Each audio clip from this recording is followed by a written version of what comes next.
Minus होगा। चलिए देखिए, आज इसको खत्म कर लेते हैं, कल से नया चैप्टर शुरू। देखिए, मित्तल, अंबानी और सिंघानिया की संपत्ति का औसत अनुमान इतना करोड़ है।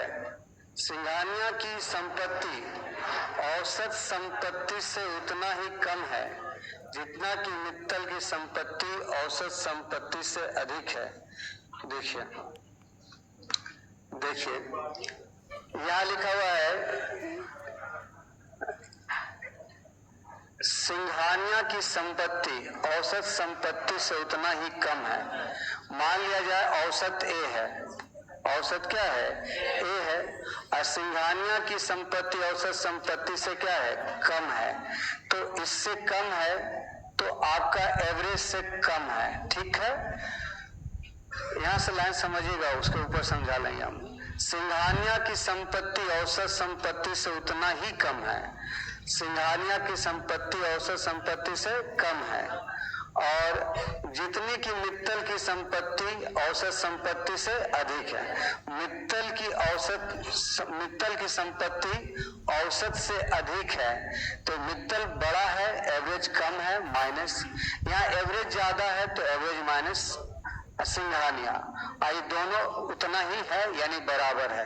ये लाइन आपको समझ में आया कि नहीं? सिंघानिया की संपत्ति औसत संपत्ति से उतना ही कम है जितना कि मित्तल की संपत्ति औसत से अधिक है। ये मित्तल और एवरेज का डिफरेंट, एवरेज और सिंघानिया के डिफरेंट के क्या है, बराबर है। अब देखिए, अगर आप इसको इधर ले आते हैं तो 2 average equal to Mittal plus Singhania. अब कहता है कि मित्तल, अंबानी और सिंघानिया की संपत्ति का औसत अनुमान इतना है। आपका 5 टाइम 1, तो आप कह सकते हैं 2 इंटू एवरेज आपका यही है ना, बराबर m प्लस s, यानी आप कह सकते हैं 2 5 बार, ये आपका मित्तल और सिंघानिया का योग है। मित्तल और सिंघानिया का। यहाँ कहता है कि अंबानी का संपत्ति आपको बतलाना है, तो ये बताइए मित्तल, सिंघानिया और मित्तल, अंबानी और सिंघानिया, ये तीनों का औसत इतना है, तो औसत इतना तो योग कितना, यही हो जाएगा। और मित्तल प्लस सिंघानिया जो है वो उसका है 2 5 बार, 2 5 बार, यहाँ 3 5 बार, तो अंबानी घट जाएगा 1 5 बार। बस आंसर हो गया, आंसर हो जाएगा बी। कितना सवाल है, 29? चलो 10 ही सवाल है, ज्यादा नहीं है।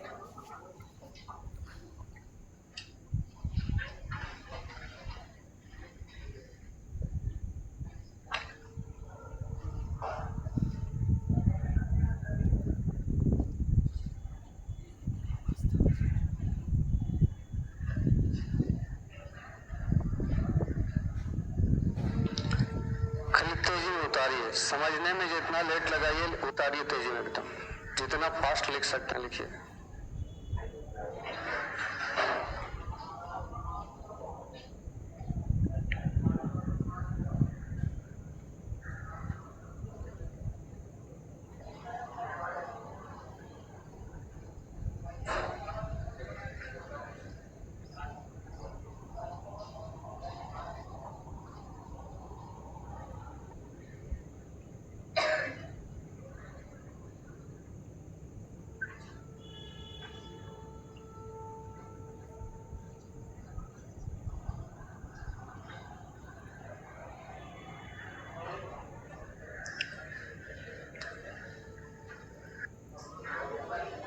बेटा, 4 व्यक्ति ABCDE की औसत आयु 40 वर्ष है। एक व्यक्ति E के आ जाने से पूरे समूह की औसत आयु 1 साल बढ़ जाती है। एक और नया व्यक्ति F जो A के बदले में आ जाता है, तो इन 5 व्यक्ति की औसत आयु 42 वर्ष हो जाता है। बी सी डी ई का औसत बतलाना है। पहले देखिए ए बी सी डी की औसत आयु कितनी है? 40 वर्ष। आगे लिखता है एक और नया व्यक्ति एफ जो ए के बदले आ जाता है, एक नया व्यक्ति ई के आ जाने से, अच्छा ए बी सी डी ई आ गया तो औसत कितना हो गया? 41 वर्ष। सही, ठीक है। अब कर रहा है एक और नया व्यक्ति एफ जो ए के बदले आता है, यानी ए अब हट रहा है। अब B C D E F इसका औसत हो जाता है 42 साल। और अब यहां कहता है तो आपको बी सी डी ई का औसत निकालना है। सबसे पहली बात मुझे ये बताइए, ए का कौन एज बताएंगे? ए का नहीं, ई का। ई का बतलाइए, ई का एज बतलाइए। ई का एज हो जाएगा, देखिए कितना। एक व्यक्ति नया आने से औसत बढ़ रहा है, यानी नया व्यक्ति औसत से क्या है? ज्यादा। 40 प्लस 1 गुना 5, 45 साल। ठीक है कि गड़बड़ हुआ? नया व्यक्ति समूह में शामिल हुआ। अब यहां किसी के बदले कोई आया, ए के बदले कौन आया? तो एक किसी के बदले कोई आए और औसत बढ़ जाए, इसका मतलब है आने वाला औसत से ज्यादा है, यानी नहीं, आने वाला जाने वाला से ज्यादा है। तो आप बताइए यहाँ कौन नया आया है? गया कौन है? तो ए के बदले एफ आया, तो औसत आपका ज्यादा हो जाएगा किससे? जाने वाला से। तो जाने वाला ए का तो बजने नहीं यहाँ। अच्छा, ई निकाले है ना, बी सी डी ई का औसत। बी सी डी, रुकिए यहाँ पर बी सी डी ई क्या लिखा हुआ है? यहाँ क्या लिखा हुआ है? यही मामला गड़बड़ है। बी सी डी एफ का ही निकालना होगा, अब आसानी से हो जाएगा। देखिए B C D E F कितने आदमी हैं? 5। 1 2 3 4 5, पांचों का योग 42 गुना 5। और उसमें से हमको गायब किसको करना है? ई को। और ई कितना है? 45। इसको हटा दीजिए 45। अब क्या आदमी बचा? 4। कौन कौन बचा? B C D F. इसका औसत निकालना है 4 सवाल। अब सवाल गलती रहे तो मिस्टेक तो हो गई। चलिए यहाँ देखिए, 5 दूना 10, 5 और 20 है 21 माइनस 45 बटा 4, 210 में से 45 जाएगा 100। अब बटा कितना? 4 हो जाएगा। 4 चौका 16, 41.25। सवाल काफी आसान था, मिस क्वेश्चन गलत था, लिखा हुआ था हिंदी में, अंग्रेजी में देखे तो सही हो गया।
देखो,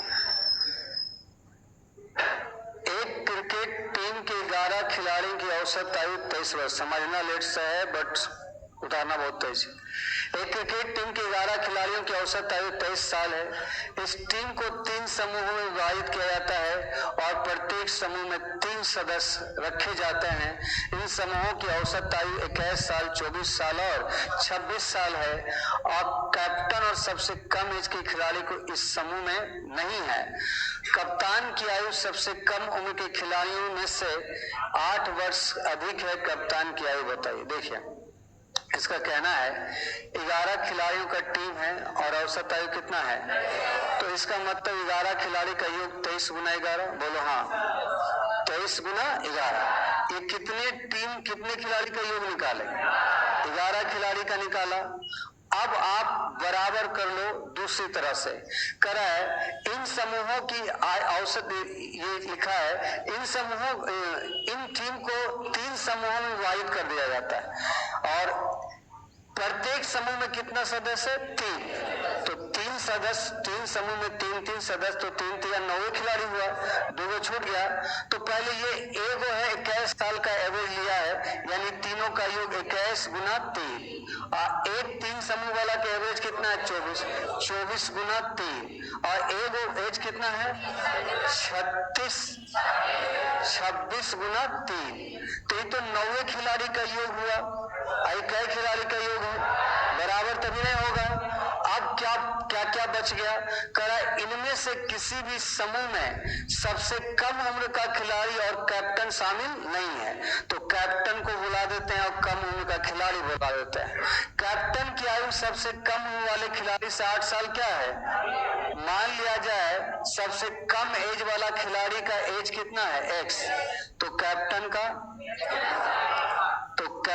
का हो जाएगा X प्लस, आप बताइए 3 3 6 3 9 खिलाड़ी या 2 खिलाड़ी? कई खिलाड़ी? 11 का योग इधर भी, 11 का योग इधर भी, तो बराबर हो जाएगा। तो ये जगह 3 3 2 5 और 253, 21 तिया 63, 24 तिया 72, 26 तिया 78 और प्लस का 8 भी है ना, और 2x तो है ही है, प्लस 8 8 16 16 3 5 21 के एक हाथ में 2, 7 7 14 14 6 20 अब 20 2 22, घटा दीजिए इधर 253 माइनस 221, 32 बट्टा कितना?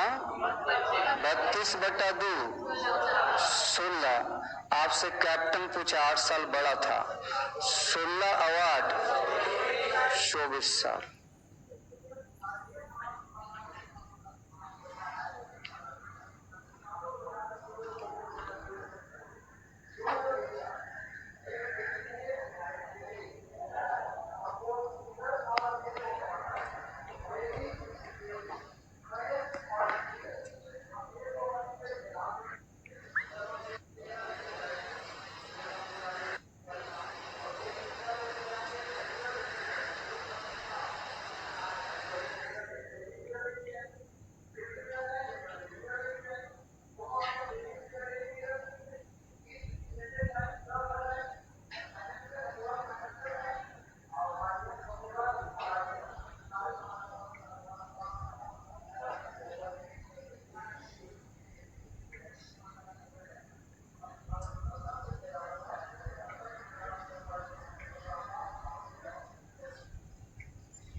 हो गया? चलो नेक्स्ट देखो। एस और जी की औसत आयु 35 वर्ष है।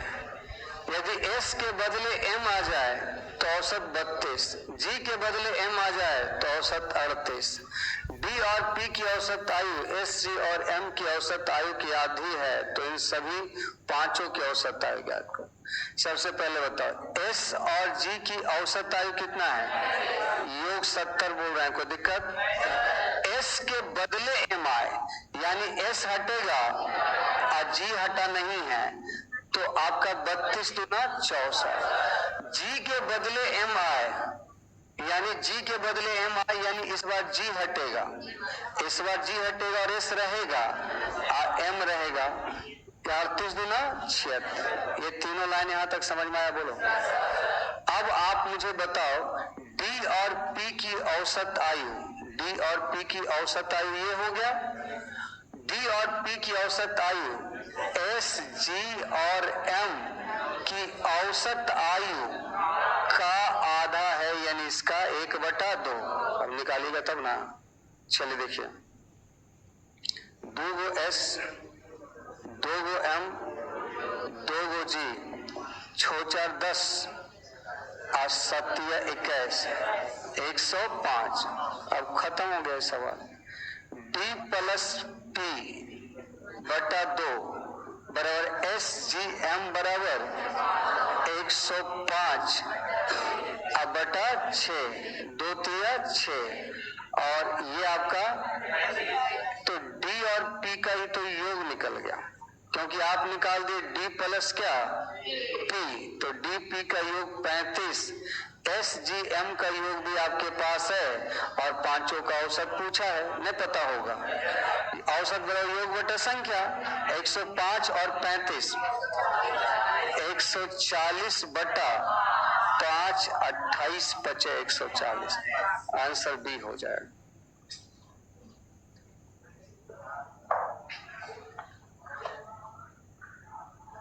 तो नीचे रख रहे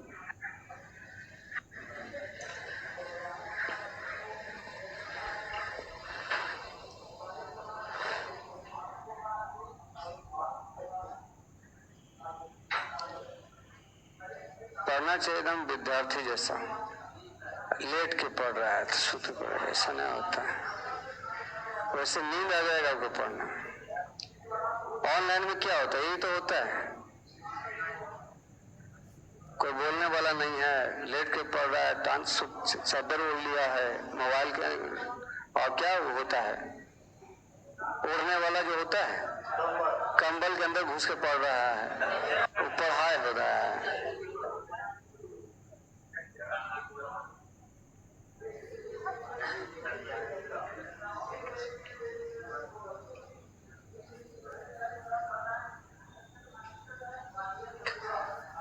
ऑनलाइन भी कभी पढ़िए तो एक टेबल कुर्सी पे बैठ के पढ़िए। ऐसा नहीं है कि ऑनलाइन पढ़ना गलत है, वहां पढ़िए लेकिन टेबल कुर्सी पे बैठ के पढ़िए।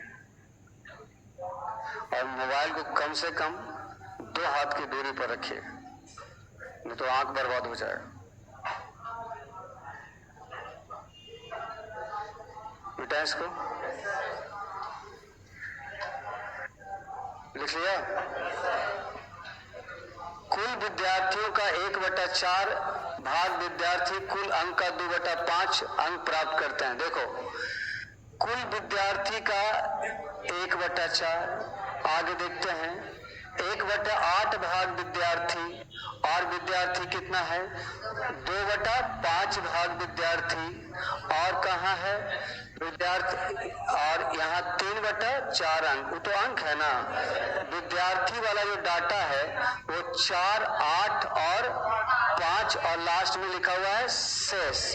तो हम ऐसा डाटा लेके विद्यार्थी का जो सबसे कटे, कितना, अब अंक का भी लो डाटा, अंक का भी लो।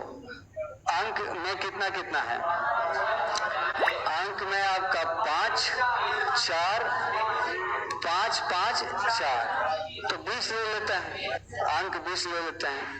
विद्यार्थी की संख्या 40 लिया। अब हमको बताना, बहुत आसानी से निकल जाएगा, ये आसान सवाल है, कल इतना बटा उटा कर दिया है। कुल विद्यार्थी का 1/4 भाग, 40 का 1/4, 10 विद्यार्थी का संख्या है ये, 10 विद्यार्थी कुल अंक का 2/5, तो 20 का 2/5 8 अंक लाया, यानी 10 विद्यार्थी 8 अंक लाया है, यानी कि 10 8 लाया, 10 विद्यार्थी 8 अंक लाया है। अब कहता है 1/8 विद्यार्थी को कुल अंक का 4/5 भाग अंक प्राप्त करता है, तो 40 का 1/8 कितना 5, और ये कितना प्राप्त किया, ये प्राप्त किया 4/5 16। अच्छा, आगे लिखता है 2/5 विद्यार्थी, 40 का 2/5 16 विद्यार्थी जो है वो कुल अंक का 3/4 भाग अंक प्राप्त करता है, तो 20 का 3/4 15। आगे लिखता है और शेष विद्यार्थी को कुल अंक का 1/5, शेष बचा कितना 9, 16 5 21 10 31 9 40, और सभी और कुल अंकों का 1/5 अंक प्राप्त किया, तो कुल अंकों का 1/5 यानी कितना, अच्छा। अब यहाँ देखिए ये हमारा डाटा तैयार हो गया, रेशियो। अब कहता है सभी विद्यार्थियों का औसत अंक 327 है। आप मुझे बताओ सभी विद्यार्थियों का औसत नहीं योग कितना होगा, 327 गुना 40, क्योंकि 40 विद्यार्थी है। सभी विद्यार्थी का औसत अंक 327 है, यहाँ हो जाएगा 327 गुना 40। यहाँ बताइए कुल विद्यार्थी का अंक क्या होगा। अगर 10 विद्यार्थी 8 नंबर लाया है 80, 16 पचे 80, 16 गुना 15, 16 पचे 80, 200 और 9 चौका, तो कुल अंक कितना हो गया 236 और 40, 436। और आपसे पूछा है विद्यार्थियों का परीक्षा कितने अंक का था, परीक्षा आपका 20 अंक का था। परीक्षा कितने नंबर का था, 20 नंबर का। यहाँ काटिए सबको, 4 से कटेगा क्या, 4 से काटिए, 4 एकम 4, 4 नवा 36, और कितना बार में 3 बार में, 3 दूना 600।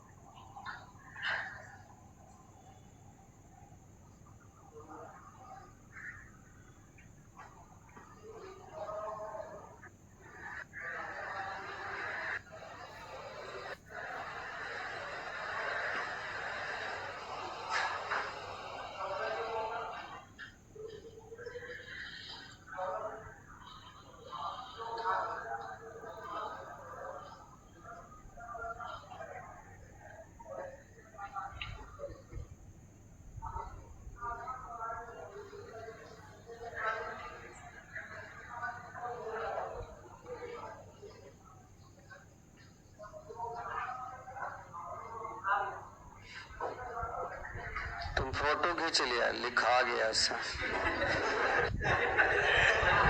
हम लोग तो पढ़े हैं।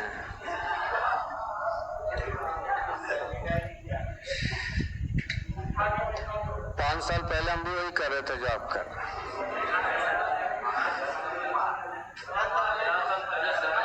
नहीं, पढ़ाई लिखाई का काम 5 साल पहले तक हम के। बेटा इसको पढ़ा रहे हैं हम 12 साल, 10 साल से ऊपर हो गया। बेटा इसको एक देखिए, एक परीक्षा में एक छात्र का औसत अंक प्रति पेपर 63 था। प्रति पेपर मतलब कितना, एक पेपर पे, लेकिन यहाँ कितना पेपर था वो नहीं लिखा है। यदि वह अपने भूगोल की परीक्षा में 20 अधिक अंक और इतिहास के पेपर में 2 अंक अधिक प्राप्त किया होता तो औसत 65 हो जाता। परीक्षा में कितना पेपर था, तो आप बताइए कि टोटल इस एगो टाइप हम पढ़ाए थे कि संख्या बराबर योग में वृद्धि बटा औसत में वृद्धि, याद है? 7 या 8 क्वेश्चन था उसमें। तो देखिए भूगोल में भूगोल में कितना एक्स्ट्रा अंक लाया? 20। इतिहास में कितना? 2। तो 20 और 2 कितना? 22 अंक योग में एक्स्ट्रा हो गया। इतना नंबर एक्स्ट्रा लाए तो योग में इतना एक्स्ट्रा हो गया। और पहले का औसत कितना? अब का औसत में कितना वृद्धि? यानी आपका 11 पेपर था, ठीक है? एकदम एगो टाइप पढ़ाए थे कि संख्या बराबर योग में वृद्धि बटा औसत में वृद्धि। यही फायदा होता है जब आप पहले से पढ़ रखे हैं और उसी टीचर से दोबारा रिवीजन करते हैं, तब आपको तुरंत याद आ जाता है कि यार ये कराओ, ऐसे होगा। बेटा 10 पुस्तकों का औसत मूल्य 12 रुपया है, जबकि इनमें से 8 पुस्तकों का औसत मूल्य 12.25 रुपया है। शेष 2 पुस्तकों में यदि एक पुस्तक की कीमत दूसरे से 60% अधिक है तो इन दोनों पुस्तकों का प्रत्येक मूल्य क्या है? रेशियो और एवरेज मिला के बनाया हुआ सवाल है। 10 पुस्तकों का औसत मूल्य कितना है? 12, और इनमें से 8 पुस्तकों का औसत मूल्य 11.75। और आप बताओ, अभी छोड़ दो इसको, 2 का आप औसत निकाल सकते हो कि नहीं? 1, 4, 5, 12 लेके चलो तो प्लस कितना कम लेके जा रहा? 25 पैसा। 25 का 100 पैसा, 1 रुपया।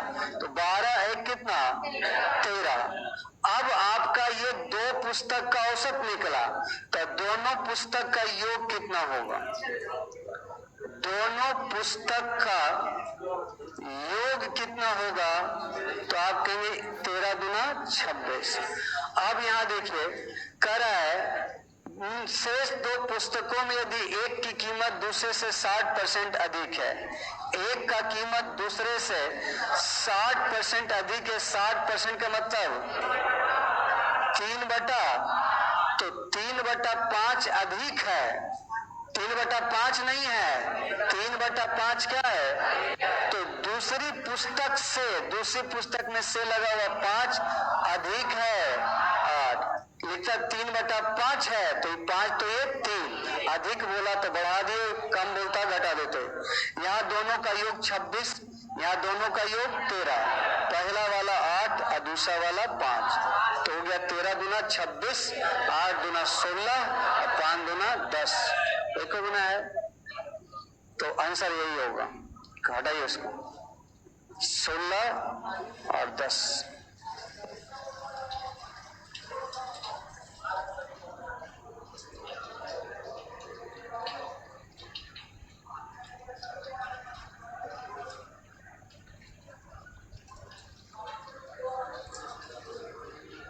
ऑप्शन गलत है, सुधार लेना है। आंसर हो जाएगा आपका 16 और 10।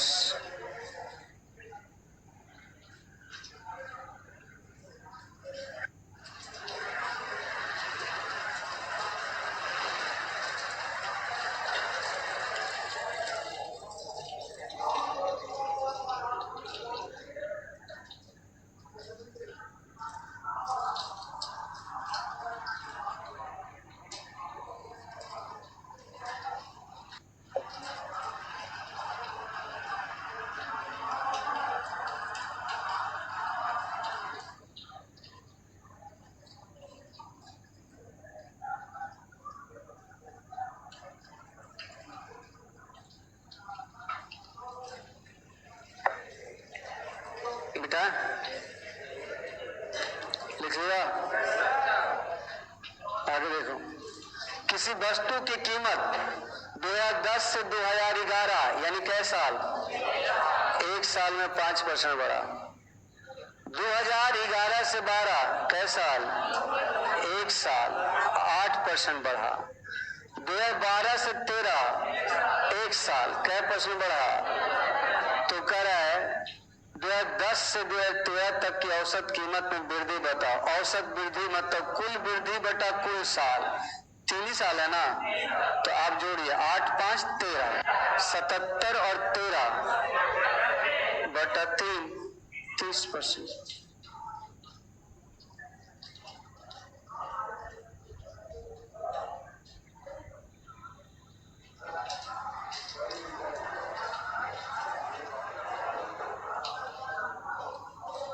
बेटा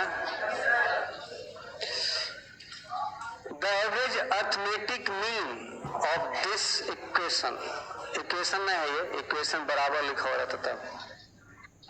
यहाँ देखिए इसका अर्थमेटिक मीन क्या होगा, यानी एवरेज क्या होगा। तो आप कहेंगे सर 3 पे पावर 30 है, अब प्लस 3 का पावर 60 है, अब प्लस 3 का पावर, इसका एवरेज निकालना है। कितना से भागा देंगे, 3 से। अब बताइएगा 3 से भागा दीजिएगा तो इसमें आप ले सकता है, कोई दिक्कत नहीं, 3 कॉमन ही ले लेता है। 3 का पावर 29, 3 का पावर 59 और 3 का पावर 89। अब बटा कितना, 3 हो गया।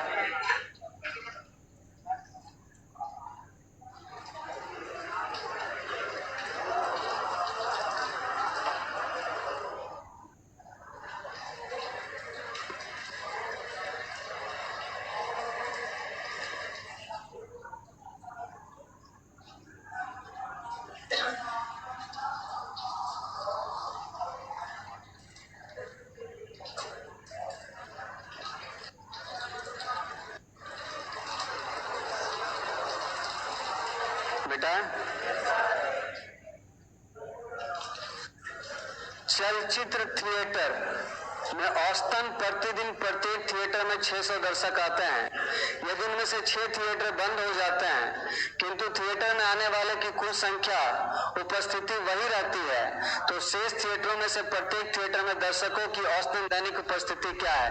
भैया सवाल सुधारो, 15 चलचित्र है ना, 15 सिनेमा घर में औसतन 600 दर्शक आते हैं प्रत्येक सिनेमा घर में। अगर 6 जो बंद हो गया, आने वाला दर्शक नहीं घटा, तो बताइए कि शेष थिएटर में दर्शकों का औसत उपस्थिति क्या है।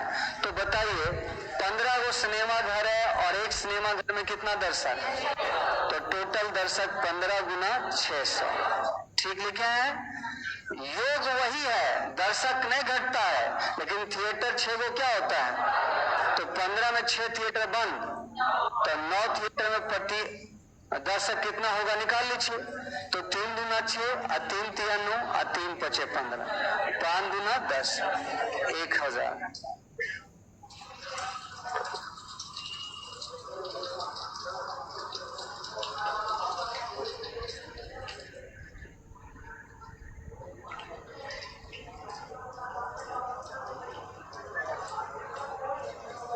बेटा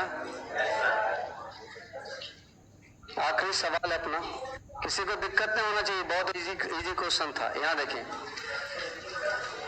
एक क्वेश्चन इसके पहले आया था कि 2 अंकों की संख्या को एक छात्र गलती से ये लिख दिया जिसके कारण औसत चेंज हो गया, तो आप बताइए संख्या के अंकों का अंतर क्या है। तो नंबर सिस्टम वाला क्वेश्चन था, संख्या के अंकों का अंतर 2 अंकों वाला हम कैसे भाग देते थे, और तीसरा नोट नंबर सिस्टम में 3 अंकों वाली संख्या भी तो लिखाए थे, उसमें कैसे भाग देंगे। कुछ लोग 11 से बोल रहे हैं, महाबेवकूफ खत्म इंसान है वो, योग में था 11 से, 3 अंकों वाली संख्या में 99 से था। देखिए एक छात्र 10 3 अंकीय संख्याओं का औसत निकालते हैं, लेकिन गलती से एक संख्या के अंकों को बदल देता है, मतलब 3 अंकों वाली संख्या x बाई z, इसको गलती से लिख देता है z बाई x। अब पलटेगा तो इकाई और सैकड़ा वाला दहाई तो बीच में ही रह जाएगा। कर रहा है एक संख्या के अंकों को बदल देता है जिससे उसका औसत 19.8 बढ़ जाता है। अब औसत क्यों बढ़ जाता है, क्योंकि एक संख्या जो लिखा हुआ था z बाई x उसको गलती से उल्टा करके क्या लिख दिया?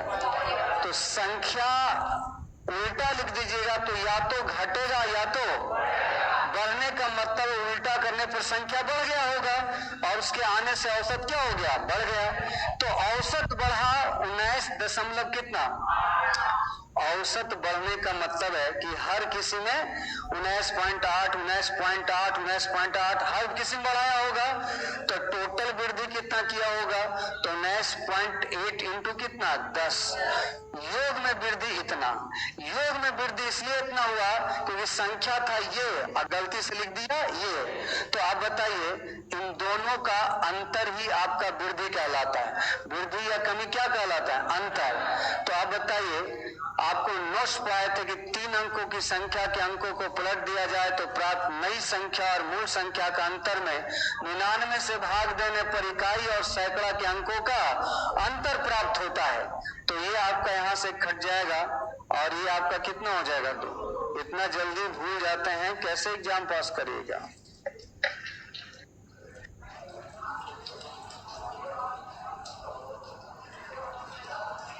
पता है क्यों आपको याद नहीं रहता है? सब ऑफलाइन के साथ साथ इसमें ऑनलाइन भी करवा लिया है और मन और डिवीजन करना है ना, वीडियो का चक्कर है कि बहुत दिन तक है मेरे पास, यही चक्कर होता है। जितना ज्यादा सुविधा बढ़ते जाएगा उतना आलसी आप होते जाएंगे।